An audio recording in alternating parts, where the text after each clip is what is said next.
In the Elizabethan era, there were five main diseases people contracted in London, England. The bubonic plague, also known as Black Death, was a disease carried by savage animals infected with parasitic fleas. The disease killed over 33,000 people in 1603 alone. Another disease was malaria. It was spread by mosquitoes who drank the blood of an infected person with malaria and affected the person's bloodstream. Even King James had malaria at one point. Smallpox is another disease found in the 16th century. It was formed in London in 1562, and the sickness had no human host, and is caused by the variola virus. There were two forms of the variola virus, and the worst of the two was present at this time.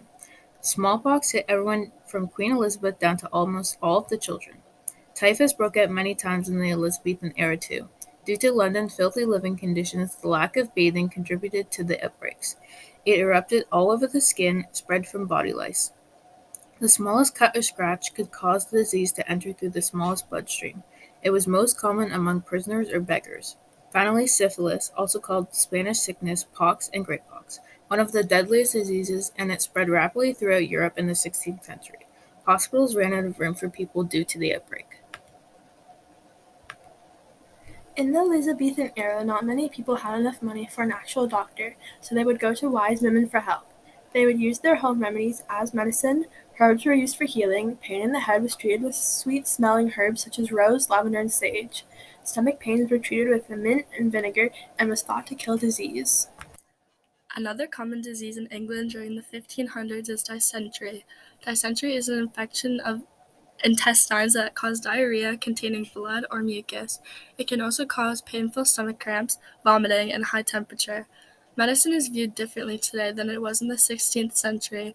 Some main areas that have changed are illnesses, treatments, and areas of prevention. People in Shakespeare's time did not understand the concept of preventing sickness.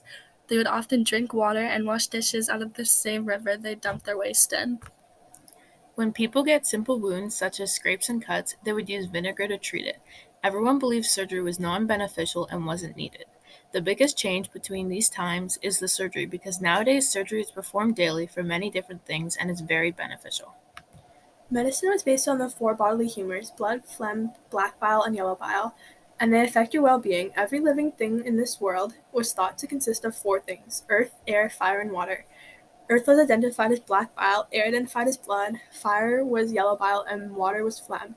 Good health meant that a person's humors were well balanced. Too much earth produced a melancholic humor, too much air produced a sanguine humor, too much fire produced a choleric humor, and too much water produced a phlegmatic humor. If one of these became too strong in relation to the others, the person would mentally and physically be unbalanced. The word humor can also be used as moisture or any four humors. It also means whim, obsession, temperament, and mood. The Elizabeth The Elizabethan era failed to give a high standard of health, and as a result, approximately 60% of Europeans died.